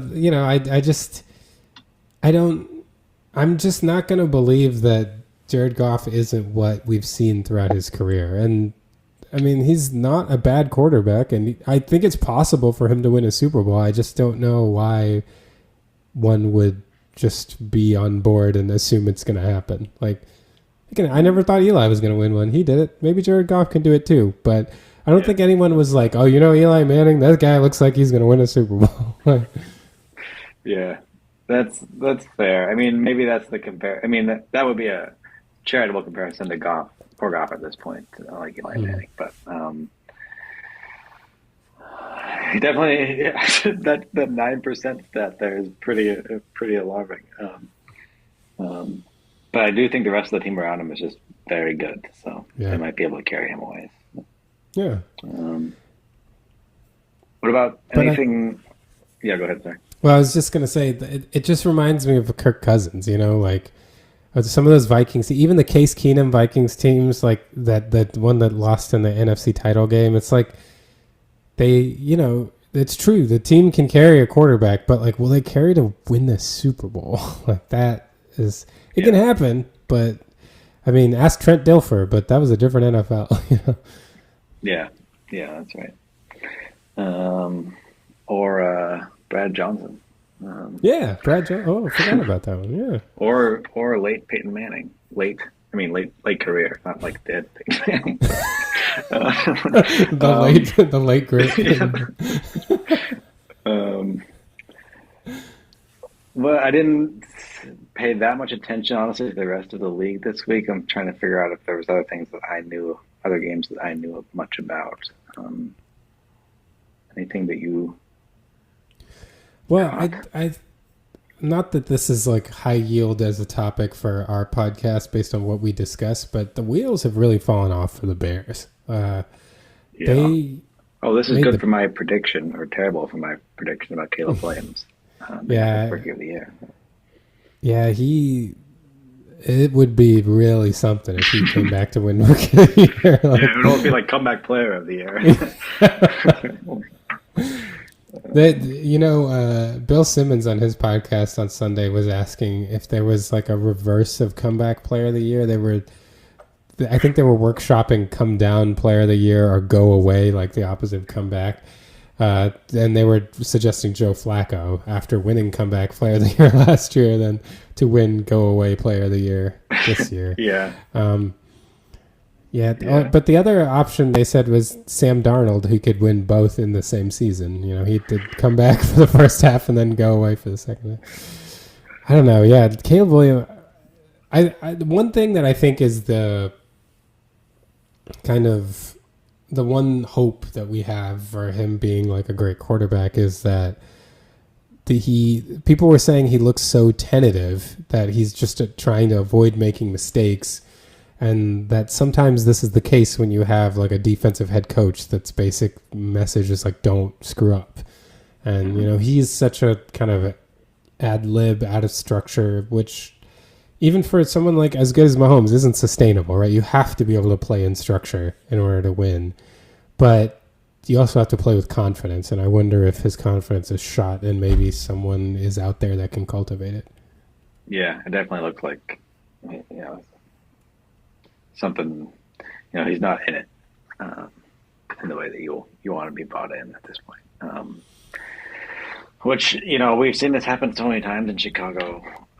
I guess in some ways it's not surprising, but Yeah. I just thought like he had so much talent. But, they don't it's have a early. track record there. No, they do not. Yeah, I guess if we don't have a ton of thoughts about the rest of the slate, I can at least talk about the one real positive that came to me out of the Ravens beating the Bengals last week is now I can, without any conflict, root for the Bengals against the Chargers next week because they're like 4-6. So the only worry I would have is I still think the Bengals are a better team than the Chargers. So I don't want them to win too much and get into the playoffs. But at 4-6, I think I can just like calmly root for the Bengals to beat the Chargers and not have to have any conflict. I think I still have to root against the Bengals here. I need them to be demoralized by the time we play them, so they don't even care anymore. But I think that's unlikely to happen. What are the Chargers right now? What's their record? They're 6-3. Okay, that's not bad. Not bad. Yeah, it's better than I expected. As I said, I thought no one in our division was going to win 8 games besides the Chiefs, but they haven't really beaten anyone. They've beaten the Raiders, Panthers, Broncos, Saints, Browns, and Titans. Yeah. Is there anyone? What's the most impressive win there? I mean, I guess the Broncos. Yeah. It was in Denver too, so. That might be it. But they got Bengals, Ravens back to back, so we'll find out a lot about the Chargers in the next couple of weeks. Yeah, maybe. Come on, Chargers. We need you to knock them both off for us. That would be wonderful. I guess we're probably going to have contra rooting interest there. Yeah. Okay, well, I don't have much more from around the league, to be honest. Do you want an anecdote today? Sure. Do you have one? I do have one, which is not actually my own memory, but it is a memory that I felt was worth sharing on here. So I was talking with my mom earlier, and she had to process the turn of events in the country. She was baking a chocolate cake today, and she was thinking back to like one of the last times she made this chocolate cake, and apparently it was you were over at our house in Colombia, and we were looking at that computer program, the Starry Night computer program to memorize our constellations for a science Olympiad, and she gave us pieces of chocolate cake, and she remembers you telling her that was a really good piece of chocolate cake. And so I think she's very grateful for that feedback. but apparently that meant a good deal to her. So I wanted to tell you that. Oh wow. I I'm happy it made that impact. It must. I wish I could say I remembered, but it Yeah, I must have don't been a remember great it. piece of chocolate cake. I do remember like looking at the constellations and Oh, that I memorizing those remember. constellations. We spent a long time on that, Do but I you don't remember the remember? chocolate. Actually, I'm just gonna ad lib my anecdote. I had a different one, but I'll save that for another day because this you're jogged my memory about this. Do you remember? I don't even remember if it was the same time that we would do the constellations or if I was just hanging out at your house another time. But I just remember on your Mac, we like had a day where we pulled out GarageBand and we just like Oh started yeah. making like all kinds of weird like I still get some of those mixes stuck in my head. Like I have like an auditory memory of some of the things that we Oh created, like just man. putting like random beats and stuff together. I feel like we got some fairly compelling beats together. I don't really remember them off the top of my head. I kind of remember like some of the sounds involved, but the melodies I don't have ready to mind. Yeah, Yeah, there's like we. some like guitar riff that I still get stuck in my head. Like, I don't know, like I I don't wonder if I remember still have what. those somewhere. You know what would be awesome if we use those for like the show audio. I could find those and Oh dig them yeah, that up. would be great. Like, welcome to Still Thoughts of Cheap Feelings and play that. Something that like we made in eighth grade.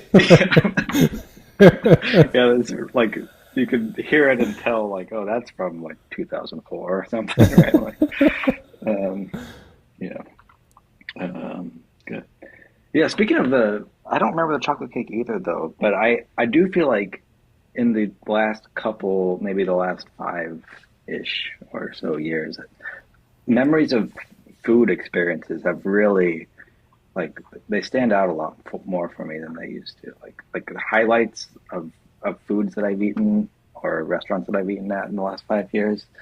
They're like they're like a very important part of of like my like year in review. It's like, where did I eat this year? Oh, I ate at that restaurant and that was such a good meal. And so I like take pictures of all the meals.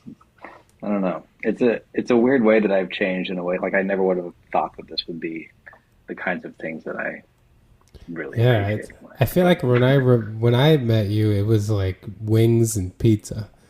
That was Yes, that was like yeah, that was the palette at that time. yeah. Which like I still enjoy. That's, but the most memorable ones are the ones where it's like, oh, I'm not going to taste that maybe ever again in my life, and that was amazing. Yeah. Do you find that like for me, I feel like I've always been a person who like food is very impactful to me as far as like much to the detriment of my physical health. But I am though someone who like when I get a taste, I chase it in this like if I go somewhere and I get something I really like, I cannot order anything else. Like I go Oh yeah. back and I'm just so afraid of missing out on that. And the thing is, the one thing I will say I feel very blessed about is it can be high quality or it can be very low quality. Like it doesn't matter. Like certain I mean, and I don't mean to disparage any restaurants as being low quality, but certain things like, for example, the Charlie's grilled subs chicken Mm. buffalo, like I can, I eat that and I'm just like in a great mood for 2 hours. Like it's just like, every time it always hits the spot. I don't know. They're just Yeah. certain You just like things. keep thinking about it. I used to really. I haven't had Charlie's in a while since I went pescatarian, but I feel like I can make an exception for Charlie's because they were a special place in my food experiences. The I think I would just get like the bacon Philly cheesesteak or whatever when I was there. But, oh man, it was. See, I've never tried it because I can't get like I got the chicken buffalo one time and that's all I ever order. Uh, I mean, I know the feeling though, right? Like I wouldn't go to like CJ's and not order the medium wings, right? Those are what you get there, right? Yeah. Yeah, that's. I feel the same way about Jake Melnick's in Chicago. Like their menu looks so great, and I never order anything else other than the wing. Can't Like do you it. can't. Yeah, Yeah. stuff. Yeah, it's a different. Yeah, there's like that kind. There's two kinds of like dining experiences. One where you know exactly what you want and like it's going to be amazing, and you know it's going to be amazing, and that you can't get anything else. And there's the other where it's like, I don't know. Let the chef tell me like what I should be tasting or whatever. And that's awesome too, right? Both of those are Yeah. But when you memorable have it, in different ways. well, and I think for me it's been reinforced too by like I've had experience like Katz's Deli in New York, which is one of the quote unquote tourist traps that's like actually worth going to and amazing every time you get it, and like Yeah. and I always get the pastrami, and then one time I was like, you know what, it's like I'll just try the corned beef, like I'm sure it's great, and you know what, it was a terrible mistake. Just get the pastrami. Like, what are you doing? Always get the pastrami. That's what I learned from that experience. That is a good way to end it. Always get the pastrami when you go Always to get the Katz's. pastrami. Uh, Sometimes you know what you want and don't think yourself out of it. Mm-hmm. On that note, is that too forced? I feel like we had some good segues. Is that too forced of a No, segue I out of feel it? like that's as good of a way to. I think that's a good lesson in life. Get the Yeah. pastrami. Always, Right. always get the pastrami. Well, thanks for sticking with us this long. Um, keep following us, and we appreciate all the engagement on all the social media places. And keep an eye out for Ajay's film reviews this week. Um, Anything else to say here? Well, even if your response to us is as simple as no, we want to hear it. Because you Yes, know what? please. It was right. It was right. All right. Until next time. See ya. All right. So do you have Sorry.